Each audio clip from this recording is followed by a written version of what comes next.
колата остане време. На вас разчитам. Добре.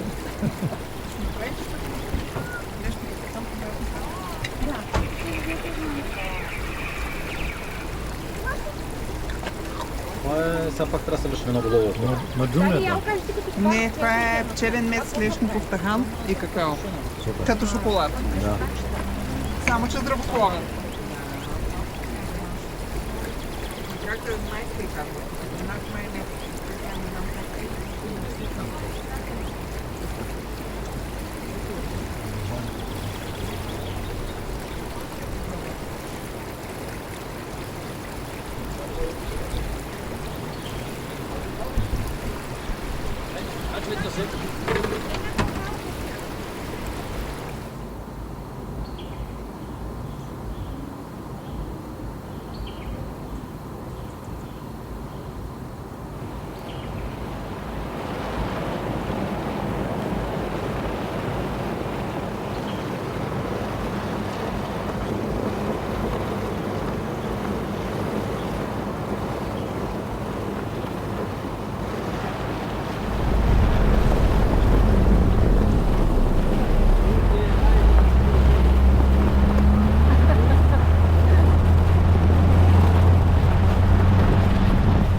Да, да.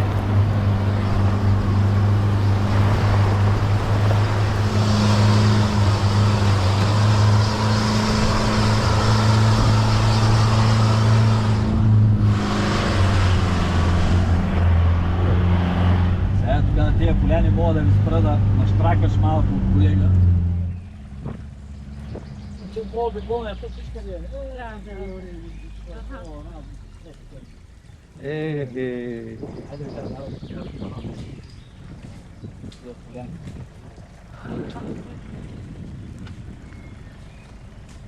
как мирише. Иначе тук гледат. Той пич. Се гледа, той тук има Лежат там някои май или не?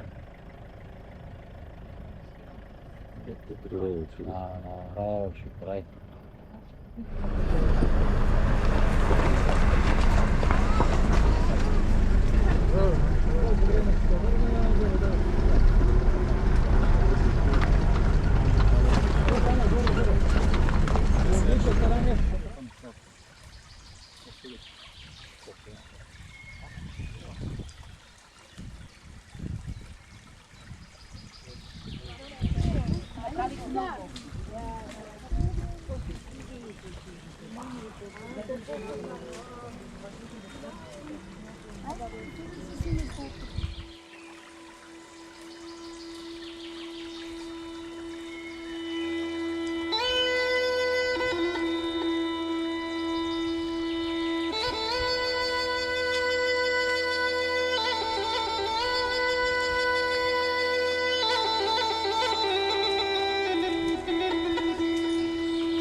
Да, не?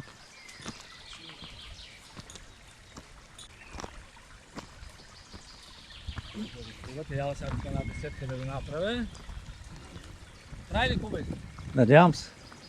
Мога да не се изложи. Така, тук се намираме на връх Свети Илия, 1560 метра над морската височина, тук на самия връх. На запад, далечината, тината планина, това ти е Пирин. Дете влъбнато надолу е така, там тия папащи, ако сте минали, отсам е готи дълче. И надясно тръгваш това острото връще, е Ореляка, тая антената. Връщето се вижда, ама Ореляка има марене, няма как да се види. Тук вдясно вече там рила започва, е заснеженото. Тя надясно продължава, но се вижда само тази част. Да. Рила, Пирин, всичкото останало дето се вижда са Родопите, с изключение на юг там, последните върхове отзад. Това са вече част от тях са гръцки вода. Он е високия, ние му казваме Каимчо, то се било българско, дето има антени. Виждате ли ги антените?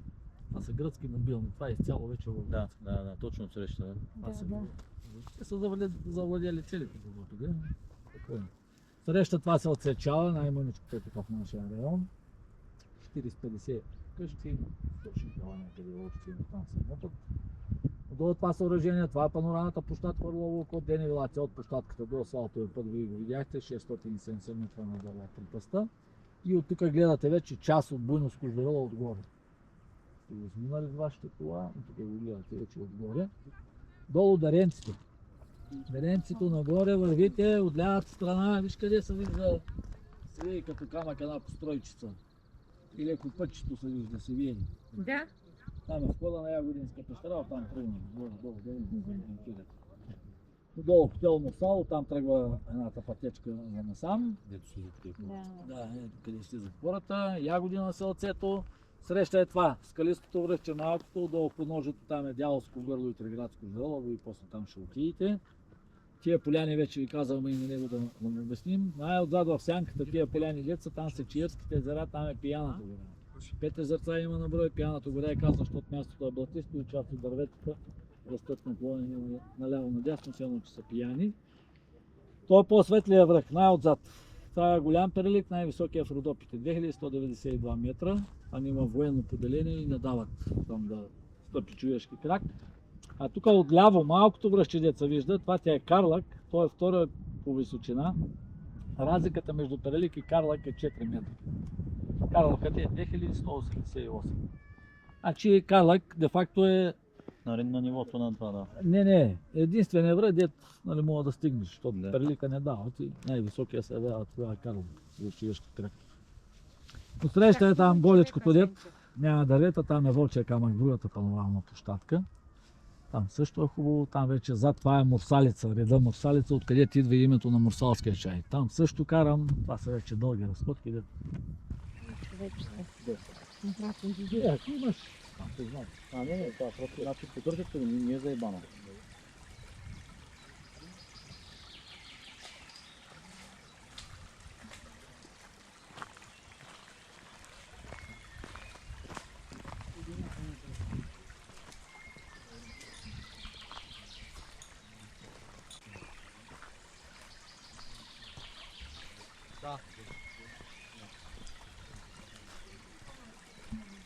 Пиши.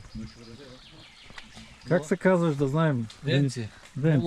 0896 509 509 204. 204.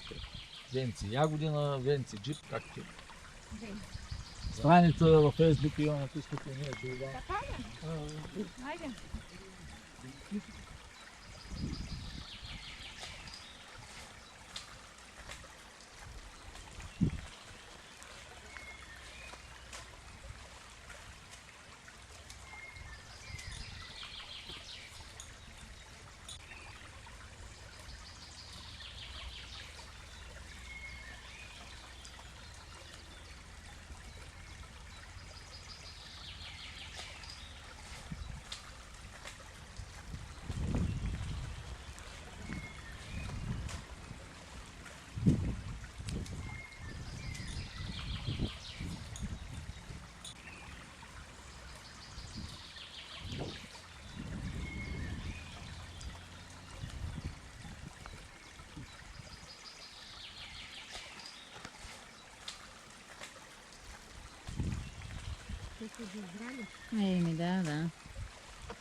Да.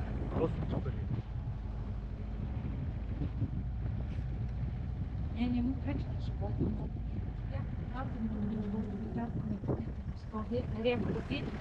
Да вземе това.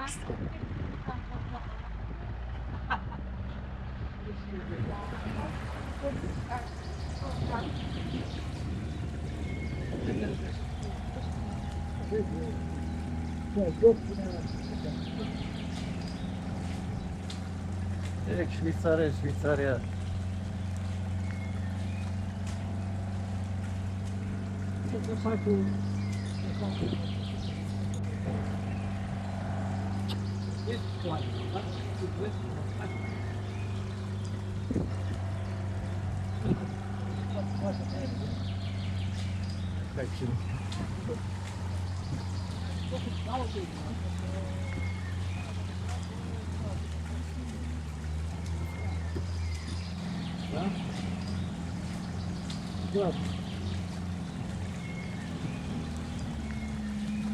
Да.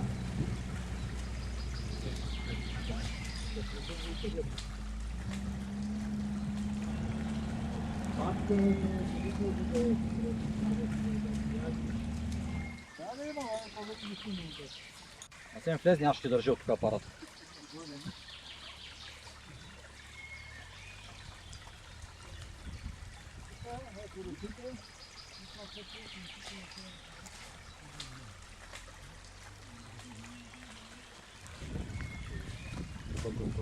Вчера взял просто трябва да се ударим. Да се конкурира.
Айде, давай напред с апаратура, защото... Давай напред с камерата.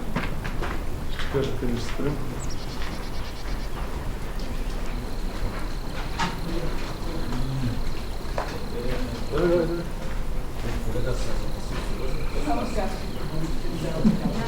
Естествен гладилник, как има да слагаш? Каква е температурата горе-долу? Има ли някакъв постоянно? 10 градуса. Пак ще бъде.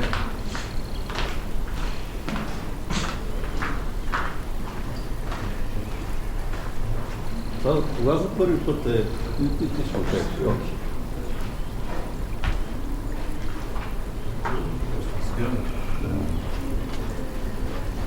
Това са около.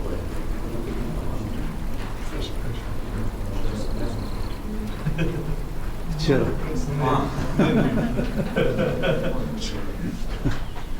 Насам минете, ще спрем да ви разкажа нещо. I stop here and expect 10 minutes walking and you just continue. Пусни го до мен, но? Като да ми закриеш лампата, ще ме дразни. Да не те снимам. Не, ела насам. Ти ме снимай, просто ме дразни лампата. И него да го снимаш, виж къде го лъпи. Това ли е групичката? Първо здравейте на всички. Аз съм Емо и съм вашият екскурзовод. Добре дошли в пещерата Дяволското гърло. Триградското ждрево вече го видяхте. Всичко това, което видяхте, като идвахте по пътя насам, като скали от двете страни на пътя. Заедно с пещерата оформяте 88-я национален туристически обект на България. Какво ви очаква да видите? Най-напред 150 метра изкуствено прокопан тунел. В момента се намираме в него. Тунел е направен с цел улеснение на туристите и по полегачи стъпала. Ще ни заведе до съществената част, т.е. най-голямата благоустроена пещерна зала на Балканите със своите огромни размери. Според някои архитекти вътре в залата дори може да се повере и храм-паметникът Александър Невски. Ще минем през цялата пещерна зала. Ще видите изображения по стените. Те, разбира се, направени в съвремието. Пещерата в миналото не е била обитавана от хората. Накрая на пещерната зала ви очаква едно малко препятствие от 288 стъпала за изкачване. Равняват се на 20-етажен блок, но изкачването им, разбира се, не е задължително. Ако имате проблеми с кръвното, височините, сърцето, някакви други здравословни проблеми или пък просто не ви се изкачват тези стъпала, спокойно може да се върнете и по обратния път, който ние сме нарекли алеята на пенсионера. Тези, които решат да изкачат стъпалата, сигурно вече всички, ще се озоват на 15 метрова пътечка, тя води до асфалтовия път. 2 завола по-надолу по самия асфалтов път, отново ще се озовете отвън на паркинга и да искате няма къде да се загубите. Откъде идва името Дяволското гърло? Реката, която видяхте сега, като идвахте по пътя насам, това река Триградска, тя се сформира 10 км по-нагоре от нас, посока гръцката граница от 2 по-малки притока. Реката минава през село Кестен, село Триград и тук в пещерата тя влиза под формата на подземен водопад. Също най-големия подземен водопад на Балканите със своите 60 метра. Ще видите много малка част от него, само ако тръгнете по стъпалата надоле. Реката пресича цялата пещерна зала. До някъде надолу в края на залата тя образува огромен сифон и изчезва под земята. 250 метра по-надолу от нас обаче, под тунелчето, което видяхте сега, като идвахте насам, реката излиза отново и поема по коритото си надолу. Тогава цялата пещерна зала, която ще видим след малко, се пълни догоре с вода за 3-4 дни. В същото време реката повлича със себе си над 300 кубика дървен материал и ги вкарва вътре в пещерната зала. Местните помнили поверие, което гласяло, каквото повлича река със себе си като предмет и вкара вътре в пещерната зала, от долната част на реката не излиза нищо друго, освен вода. Веднага обаче след наводнение те решили да отидат на изхода на реката, за да проверят дали същото ще се случи и с дървения материал. В продължение на много часове, дори дни чакали, но дървения материал нямало дори и треска. Нашумяло се за този проблем. И 2 години по-късно, през 1970 година, два млеководолази от Варна сияна само на 20 на. и Евстачи на 29 решават да проучат пещерата. Те не влизат тук, поради силното течение на реката и мъжественото малки водопадчета надолу. А те влизат от изхода на реката, както казах, 250 метра по-надолу от нас. Фактически срещу течението на самата река. Продължение обаче на много часове. Те не се връщат към изхода, не излизат и от входа на пещерата. Веднага на другия ден се сформира спасителна бригада, 5 леко водолази от военноморския флот също влизат от изхода на реката и с помощта на спасителните въжета извличат телата им, за съжаление, мъртви. Това са единствените жертви, които дяволското гърло е взела до ден днешен. По-късно през 80-те години са правени десетки проучвания, опити и експерименти, повечето от които, разбира се, неуспешни. Прави се един опит с отсвечаване на реката с боя, за да се види боята дали ще излезне 250 метра по-надолу от нас. С този дебит и тази скорост на реката е изчислено, че боята би трябвало да излезне от 5 най-много до 8 минути. Че излиза, разбира се, но не за 5 или за 8 минути, както би трябвало да е, а излиза чак след 2 часа. В разстояние на 250 метра за 2 часа, боята обикаля някъде около 25 км. Къде се губи 25 км, до ден днешен ни е само предполаган.